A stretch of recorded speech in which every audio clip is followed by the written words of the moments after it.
여러분께서는 명절을 어떻게 보내셨는지요? 저희 부부는 영등포에 있는 저희 어머니가 입원 중인 병실에 그저께 그리고 어저께 2번 다녀오고요. 맛있는 음식을 해가지고 병실에 다녀왔습니다. 그리고 파주에 있는 처가에 1번 다녀오는 것으로 명절을 조촐하게 보냈습니다. 통계에 의하면 한국인의 58%는 설날에 스트레스를 받는다고 합니다. 그래서 명절을 잘 보내고 즐겁게 보내는 것은 사실은 우리의 인사일 뿐이지 많은 분들이 명절은 스트레스를 받는 날이기도 합니다. 특히 기혼 여성의 71%는 설날에 스트레스를 호소했다고 하고요. 이 자리에 기혼 여성 여러분이 많이 계신 것 같은데 명절 잘 보내셨다기보다는 명절에 너무 수고하셨습니다라는 인사를 우리가 함께 나누어야 할 것 같습니다. 그런데 미혼 여성들 중에서도 59%가 설 명절에 스트레스를 받는다고 대답했습니다. 이래저래 명절은 여성들에게 즐겁지만은 않은 날인 것 같습니다. 이렇게 명절을 보내고 오신 기혼 여성들, 미혼 여성들 특별히 수고 많으셨고, 그리고 남성들도 기혼 남성들도 조금은 스트레스를 받는다고 합니다. 근데 기혼 남성들이 받는 스트레스의 상당 부분은 1위를 차지한 대답은 배우자로부터 받는 스트레스였다고 합니다. 어찌됐건 운전으로 인해서 수고를 하셨건 배우자로 인해서 스트레스를 받으셨건 남성분들도 수고 많으셨습니다. 우리는 12월 연말부터 설날까지 근 한 달 정도를 처음 만나는 분들, 오랜만에 만나는 분들 새해 복 많이 받으세요라고 인사하면서 축복하는 그런 민족입니다. 아마 배달 음식을 먹는 문화를 가진 배달의 민족이라는 정체성을 표현하는 것을 좀 제외하고는 이 새해 복 많이 받으세요라는 인사가 우리 민족의 정체성이 아닐까 생각합니다. 중국에서는 뭐라고 하죠? 신년 쾌락이라고 이야기하는 그런 중국 분들도 있다고 합니다. 네. 오늘은 그래서 설날 다음날 주일로서 우리가 그렇게 서로 빌어주고 있는 복에 대해서 성경은 무엇라 말하고 있는지 어제 말씀 묵상 본문이고 오늘 본문까지 해서 창세기 18장, 19장을 통해서 함께 생각해 보고자 합니다. 다 같이 창세기 18장 20절과 21절을 읽어보시겠습니다. 주님께서 또 말씀하셨다. 소돔과 고모라에서 들려오는 저 울부짖는 소리가 너무 크다. 그 안에서 사람들이 엄청난 죄를 저지르고 있다. 이제 내가 내려가서 거기에서 벌어지는 모든 악한 일이 정말 나에게까지 들려온 울부짖음과 같은 것인지를 알아보겠다. 본문은 하나님께서 아브라함에게 찾아오셔서 말씀하시는 장면입니다. 그런데 이번에 하나님께서는 소돔이라는 도시에 가는 길에 아브라함에게 들리셨습니다. 그리고 말씀하셨습니다. 소돔과 고모라에서 들려오는 저 울부짖는 소리가 너무 크다. 그 안에서 사람들이 엄청난 죄를 저지르고 있는 것 같다. 그래서 이제 내가 직접 가서 그 울부짖음의 진상을 파악해 봐야겠다라고 하나님께서 아브라함에게 말씀하셨습니다. 그리고 이어지는 창세기 19장에 보면 오늘 큐티 본문도 그렇고요. 소돔이 얼마나 죄악된 도시인지를 알 수 있습니다. 18장과 19장에서 아브라함과 롯은 손님들을 자기 집으로 모셔서 정성껏 대접을 합니다. 그 대접에 있어서 18장에서 아브라함이 손님들을 대접하는 것이 굉장히 지극정성으로 대접한다면 성경에 웬일인지 19장에서 롯이 손님을 대접하는 것이 조금 덜 정성스러워 보이기는 하지만 아브라함도 롯도 손님들에 대한 기본적인 환대의 마음을 충분히 표현하고 있는 것으로 보입니다. 그런데 소돔 사람들은 손님들이 롯의 집에 들어와 있다는 소식을 듣고 롯의 집으로 몰려옵니다. 창세기 19장 4절과 5절을 보시면요, 좀 안 좋은 내용이기 때문에 함께 읽지 않고 제가 읽어드리겠습니다. 그들이 잠자리에 들기 전에 소돔성 강마을에서 젊은이 노인 할 것 없이 모든 남자가 몰려와서 그 집을 둘러쌌다. 그들은 롯에게 소리쳤다. 오늘 밤은 당신의 집에 온 그 남자들이 어디 있어? 그들을 우리에게 데리고 나오시오. 우리가 그 남자들과 상관 좀 해야 하겠소. 소돔 사람들은 손님들을, 나그네들을 환대하지 않았을 뿐 아니라 두 남자 손님을 대상으로 수많은 사람들이, 성경에는 젊은이로부터 노인까지 소돔성 각 마을에 있는 사람들이 다 나와서 나그네 2명에게 폭력을 행사하려 하고 있었다라고 기록하고 있습니다. 출애굽기 23장 9절에 보면 너는 이방 나그네를 압제하지 마라. 너희가 애굽 땅에서 나그네 되었은즉 나그네의 사정을 안다라고 하나님께서 말씀하셨는데 소돔 사람들의 이러한 나그네를 환대하지 아니하고 나그네에게 폭력을 행사하려고 하는 모습은 매우 악하고 불의한 행동이었습니다. 그것은 성경의 가르침뿐만 아니라 그 당시 고대 근동의 상식으로도 손님들을 정성껏 대접하는 문화가 있었는데 그 고대 근동의 상식을 보더라도 불의한 행동이었습니다. 그래서 하나님께서는 이 죄악으로 가득한 도시 소돔에서 의인 10명만 찾는다면 이 도시를 멸하지 않으려 하셨다는데 소돔에는 의인 10명도 되지 않았다는 것을 우리는 잘 알고 있습니다. 그래서 19장 23절부터 소돔에 대한 심판이 시작되는 것입니다. 우리는 창세기 12장에서 아브라함을 하나님께서 부르시던 장면을 기억합니다. 너는 복의 근원이 될 것이다. 땅에 사는 민족이 모두 너로 말미암아 복을 받을 것이다. 하나님은 아브라함에게 복을 약속하시고 그를 하란을 떠나서 가나안으로 출발하도록 명령하셨습니다. 오늘 우리는 계속해서 말씀드렸던 소돔이라는 죄악된 도시의 멸망이라는 상황의 배경하에서 두 사람, 아브라함과 롯의 대조적인 모습을 보게 됩니다. 아브라함은 하나님의 선택과 인정과 칭찬을 받은 사람이 아니라 하나님께서 심판을 작정하신 소돔을 위해서 간절히 기도할 수 있었던 사람이었습니다. 다 같이 창세기 18장 22절부터 33절까지 제가 주보에 발췌해드린 말씀 같이 읽겠습니다. 그 사람들은 거기에서 떠나서 소돔으로 갔으나 아브라함은 주님 앞에 그대로 서 있었다. 아브라함이 주님께 가까이 가서 아뢰었다. 주님께서 의인을 기어이 악인과 함께 쓸어버리시렵니까? 그 성 안에 의인 50명이 있으면 어떻게 하시겠습니까? 그래도 주님께서는 그 성을 기어이 쓸어버리시렵니까? 의인 50명을 보시고서도 그 성을 용서하지 않으시렵니까? 그처럼 의인을 악인과 함께 죽게 하시는 것은 주님께서 하실 일이 아닙니다. 의인을 악인과 똑같이 보시는 것도 주님께서 하실 일이 아닌 줄 압니다. 세상을 심판하시는 분께서는 공정하게 판단하셔야 하지 않겠습니까? 주님께서 대답하셨다. 소돔성에서 내가 의인 50명만을 찾을 수 있으면 그들을 보아서라도 그 성 전체를 용서하겠다. 아브라함이 또 이르되 주는 노하지 마옵소서. 내가 이번만 더 아뢰리이다. 거기서 10명만 찾으시면 어찌하려 하시나이까? 이르시되 내가 10명으로 말미암아 멸하지 아니하리라. 여호와께서 아브라함과 말씀을 마치시고 가시니 아브라함도 자기 곳으로 돌아갔더라. 함께 읽은 본문 창세기 18장 22절부터 33절을 보면 아브라함은 소돔의 멸망을 막기 위해서 하나님께 6번이나 질문하면서 기도하고 있습니다. 의인 50명이 있으면 그 성을 멸하지 않으시면 안 되겠습니까? 의인 45명이 있으면 그 성을 용서해 주시면 안 되겠습니까? 의인 40명이 있으면 용서해 주실 수 없으시겠습니까? 의인 30명이 있으면, 의인 20명이 있으면, 끝내 의인 10명이 있으면 그 성을 어찌하겠습니까? 라고 물어보는 그 끈질긴 아브라함의 질문에 하나님께서는 그래 10명만 있어도 내가 그 성을 용서하겠다 라고 말씀하십니다. 아마도 아브라함은 롯이 거기 살고 있다니 롯의 친구들과 식구들만 해도 의인 10명은 되지 않겠나 하는 생각이 있었지 않을까 생각합니다. 그래서 10명만 있어도 성을 멸하지 않겠다는 주님의 말씀에 주님을 더 이상 붙잡지는 않습니다.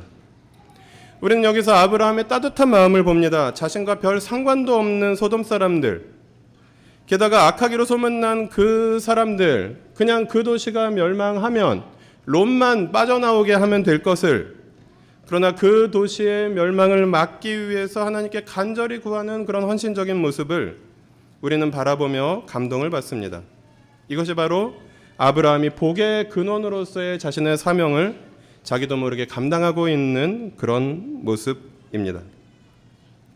창세기 18장과 19절은 아브라함의 사명을 다시 한번 일깨워 줍니다. 18장 18절 19절 같이 읽어보겠습니다. 아브라함은 반드시 크고 강한 나라를 이룰 것이며 땅 위에 있는 나라마다 그로 말미암아 복을 받게 될 것이다. 내가 아브라함을 선택한 것은 그가 자식들과 자손을 잘 가르쳐서 나에게 순종하게 하고 옳고 바른 일을 하도록 가르치라는 뜻에서 한 것이다. 그의 자손이 아브라함에게 배운 대로 하면 나는 아브라함에게 약속한 대로 다 이루어 주겠다.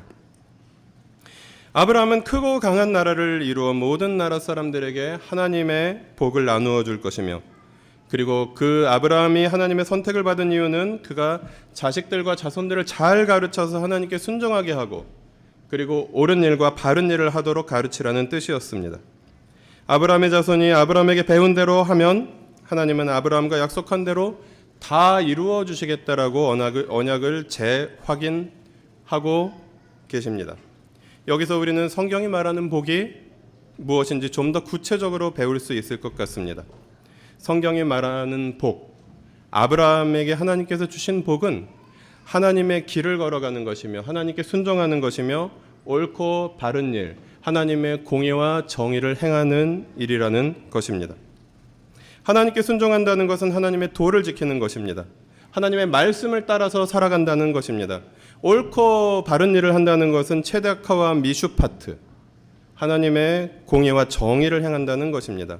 하나님과의 관계 속에서 올바르며 그리고 세상 속에서 올바른 삶을 산다는 것입니다.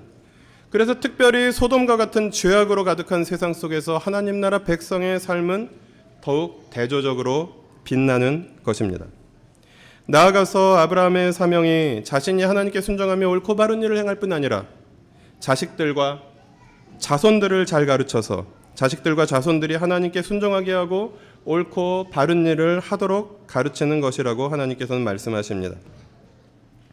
성경이 말하는 복은 단지 돈을 많이 벌거나 단지 자식을 많이 낳거나 단지 건강하게 장수하는 것을 말하지 않습니다. 모든 사람에게 똑같이 주어진 인생을 어떻게 살아가는지, 어떤 마음을 품고 살아가는지에 성경은 관심이 있습니다. 그리고 우리가 처한 상황과 처지에 상관없이 하나님께 순종하고 옳고 바른 일, 공의와 정의를 행하는 것입니다. 여러분, 오늘은 온 가족이 함께 예배를 드리고 있습니다. 우리가 사랑하는 우리의 자녀들이 이 자리에 함께 있습니다. 우리는 우리의 자녀들에게 무엇을 물려주어야 할까요? 어떤 사람들은 자식에게 강대국 국적을 물려주기 위해서 원정 출산이라는 것을 한다고 합니다. 많은 사람들이 자식들에게 부모가 가진 기득권을 물려주기 위해서 자신들만의 스카이캐슬을 만든다고 합니다. 부자들만 그렇습니까? 오늘날 부자의 자식들은 부자가 되고 중산층의 자식들은 중산층이 되고 기득권에서 소외된 사람들의 자식들은 기득권에서 소외된 사람들이 되어 간다고 합니다. 세습 중산층 사회라는 책에서 저자는 한국 사회가 나머지 90%의 자녀들이 상위 10%에 진입하는 것이 불가능해진 세습 중산층 사회가 되었다고 말합니다. 다행인지 불행인지 지금 이 자리에 한국 사회의 상위 10% 안에 들어가시는 분이 거의 안 계셔 보시는 것 같습니다. 매우 격하게 공감하시는 분도 계시고, 네, 혹시 계시다면 양해해 주시기 바랍니다. 우리는 그런 교회입니다. 이런 교회에 와주셔서 감사합니다. 그러면 자녀들에게 물려줄 기득권도 별로 없어 보이는 우리 나들목 일산교회 가족들은 자녀들에게 무엇을 물려줄 수 있을까요? 성경은 오늘 아브라함에게 말합니다. 너희 자녀들을 잘 가르쳐서 하나님께 순종하게 하고 옳고 바른 일을 하도록 가르치라고 말합니다. 그것이 아브라함이 받은 복이고 아브라함의 믿음을 계승한 모든 하나님 나라 백성들이 받은 복이며, 그리고 그 하나님 나라 백성들인 우리들을 통해서 온 세상 모든 사람들이 함께 받아야 하는 복이라고 본문은 말하고 있습니다. 그런 의미에서 아브라함이 받은 복은 동시대의 세상 사람들과 다음 세대의 자식들과 자손들에게 끼쳐야 하는 선한 영향력이었습니다. 오늘 말씀을 통해서 만나는 성경 속의 세상에는 소돔의 악인들과 세상에 선한 영향력을 끼치는 아브라함만 있는 것이 아닙니다. 우리가 함께 잠시 더 생각해 보아야 할 사람은 바로 아브라함의 조카 소돔에 살고 있었던 롯이라는 사람입니다. 하나님을 믿지만 눈에 보이는 것들이 중요하고, 세상 속에 살지만 세상 속에서 선한 영향력을 그리 끼치지 못하고, 하나님의 은혜로 멸망에서 가까스로 구원받는 인생입니다. 아브라함은 그에 대한 기대를 가지고 의인 10명만 있으면 하나님께서 이 도시를 멸하지 않으시렵니까? 라고 질문했었지만, 그러나 그는 그 도시에 살면서도 의인 10명을, 자기를 빼고 의인 9명을 채 만들지도 못했던 그런 사람이었습니다. 아니, 의인 9명은커녕 롯의 아내도 롯의 말을 전적으로 신뢰하지 못해서 뒤를 돌아보다가 소금 기둥이 되었다고 성경은 말합니다. 그리고 그의 두 딸과 결혼할 예정이었던 2명의 사위마저도 소돔이 멸망할 것이라는 롯의 말을 비웃고 무시합니다. 그래서 함께 멸망해 버립니다. 다행히 2 딸과 함께 소돔을 탈출했지만 그리고 나서 인생이 더 복잡하게 꼬여버렸습니다. 이러한 롯의 모습은 어쩌면 하나님 나라 백성이긴 하지만 자기 자신은 구원을 받았을지 몰라도 세상에 선한 영향력을 끼치지 못하는 이 시대의 수많은 기독교인들의 모습을 닮아 있는지도 모릅니다. 우리에게 신앙이 있다면 아마 소돔 사람들과 같은 노골적인 악행을 일삼는 사람들은 거의 없습니다. 그러나 우리는 얼마든지 롯처럼 살 수 있는 가능성을 가진 사람들입니다. 그러나 아브라함을 보십시오. 아브라함도 거짓말을 합니다. 똑같은 거짓말을 2번이나 합니다. 아브라함이 롯보다 인격적으로 대단히 훌륭하거나 대단히 위대한 일을 해내거나 하진 않았습니다. 그러나 그는 죄악으로 가득한 소돔을 위해서 하나님께 끈질기게 기도하는 모습을 우리에게 보여줍니다. 대단한 일은 하지 못했어도, 대단한 능력은 없어도 그의 마음에 롯이 그 안에 살면서도 가지지 못했던 소돔 사람들을 향한 안타까운 마음, 바로 하나님의 마음이 있었던 것입니다. 선한 영향력은 사회적으로 성공하거나 어떤 능력이 많아야만 끼칠 수 있는 것도, 상위 1%나 상위 10%만 돼야만 끼칠 수 있는 것도, 엄청나게 훌륭한 사람들만 끼칠 수 있는 것도 아닙니다. 죽어가는 사람들을 불쌍히 여길 수 있는 마음, 그 긍휼한 마음으로 기도로 나아가는 마음이 우리가 이 세상에 끼칠 수 있는 선한 영향력의 출발점이라고 성경은 말합니다. 그런 의미에서 우리는 이미 복을 받은 사람들입니다. 우리는 아브라함의 복을 계승한 하나님 나라의 백성이기 때문입니다. 2019년 MBC 방송연예대상에서 대상을 수상한 개그맨 박모 씨는 선한 영향력을 세상에 끼치고 싶다고 수상소감에서 말했습니다. 같은 해 엠넷 뮤직 어워드 올해의 앨범 수상소감에서 BTS의 멤버인 제이홉 씨는 더 많이 공부해서 더 좋은 메시지로 그리고 선한 영향력으로 다가가겠다고 인사말을 했습니다. 예전에는 복음주의 기독 청년들이 소그룹 나눔할 때나 쓰던 이 선한 영향력이라는 말을 요즘은 방송에도 쉽게 들을 수 있고 여러 언론에서도 많이 이야기합니다. 저는 설교를 준비하면서 우연히 캐나다 원주민들을 위한 버섯 가공 판매 업체인 긱썸이라는 업체를 운영하고 있는 김진수 대표가 쓴 선한 영향력이라는 책을 읽게 되었습니다. 너무 쉽고 재미있어서 1시간 만에 다 읽을 수 있었습니다. 김진수 대표는 성공한 재미교포 사업가로서 모든 재산을 정리하고 캐나다 원주민 곁에서 원주민들과 함께 살아가며 비즈니스 애즈 미션, 삶으로서의 선교를 실천하고 있는 분입니다. 아마도 그가 그저 돈 많은 장로님으로서 여생을 보냈다면 편안하기는 했겠지만, 돈 많은 장로님도 얼마나 훌륭합니까? 밥 잘 사주는 그런 예쁜 장로님이 계시면 얼마나 좋습니까? 헌금도 많이 하시면 얼마나 좋습니까? 그러나 그게 전부였을 것입니다. 그러나 그가 자기 자리에 머물러 있지 아니하고 낮은 곳으로 흘러갔을 때 하나님은 그를 사용하셔서 캐나다 원주민의 삶에 선한 영향력을 끼치게 하셨습니다. 그럼 우리는 어떻게 우리 삶 속에서 선한 영향력을 끼칠 수 있을까요? 한 가지만 예를 들어보겠습니다. 올해 우리는 낮은 곳으로 흘러가는 공동체를 비전으로 세웠습니다. 그리고 우리는 일산이라는 지역에서 모임을 가지고 있는 지역교회입니다.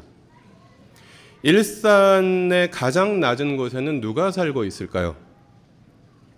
제가 살고 있는 일산 서구 대화동의 예를 들면 주택가 반지하나 저층 세대를 중심으로 동남아나 몽골에서 오신 많은 이주민 가정, 그리고 그들과 함께 혼인한 다문화 가정이 살고 있습니다.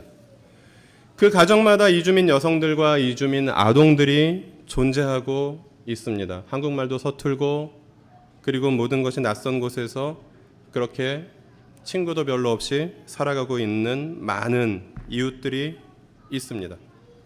올해는 우리가 이분들과 진짜 친구가 되는 사역을 함께 새롭게 시작해 보면 좋겠습니다. 우리 교회는 가정교회 사역을 하는 교회입니다. 그래서 집에서 밥을 해서 이웃을 초대해서 함께 식사하는 것은 우리 교회의 전문 분야입니다. 우리가 주말에 가정교회 모임을 하는 마음으로 이주민 난민 여성들과 어린이들을 초대해서 함께 따뜻한 식사를 나누며 지역에서 이따금씩 마주치면서도 멀리서 바라만 보았던 사람들이 친구가 되어가고 그들의 자녀들이 우리 자녀들과 함께 친구가 되어가는 그런 모습을 우리가 함께 꿈꿀 수 있었으면 좋겠습니다. 점점 일산은 다문화 사회가 되어갈 텐데 우리가 함께 할 수 있는 또 하나의 사역으로 정착될 수 있으면 참 좋겠다는 생각을 해보았습니다. 이것은 한 예일 뿐이고요. 이것만이 우리가 가야 할 정답은 아니고 우리 모두가 각자의 형편과 처지에서 그리고 각자에게 하나님께서 주신 마음들과 그리고 달란트들을 사용해서 함께 더 낮은 곳으로 그리고 아직 우리가 가보지 않은 곳으로 한 걸음씩 더 나아갈 수 있는 올 한 해가 될 때 하나님께서는 우리를 통해서 선한 영향력을 또 우리가 살고 있는 이 일산 지역에서 펼쳐 가실 것입니다. 오늘 본문은 우리가 엄청난 영향력의 소유자들이라고 말합니다. 그것은 우리가 대단해서가 아니라 아브라함의 복을 상속받은 사람들이기 때문입니다. 이 복은 우리만 누릴 수 없는 영향력입니다. 하나님 나라 백성인 우리들, 하나님께 순종하며 옳고 바른 일을 행하는 사람들, 내가 받은 복을 이웃과 나누는 사람들, 그래서 함께 바라보며 서로 보듬어 낮은 곳으로 흘러가는 사람들, 그리고 함께 예배하며 하나님 나라 백성으로 자라나는 우리의 자녀들을 통해서 그 복된 삶을 함께 나누고 이웃과 함께 나누고 우리 자녀들에게 물려주는 그런 사람들이 되게 해 주시겠다고, 그리고 우리가 그렇게 살아가기를 원한다고 본문을 통해서 주님께서는 우리에게 말씀하십니다. 잠시 오늘 말씀을 되새기며 침묵으로 기도하는 시간 가지겠습니다.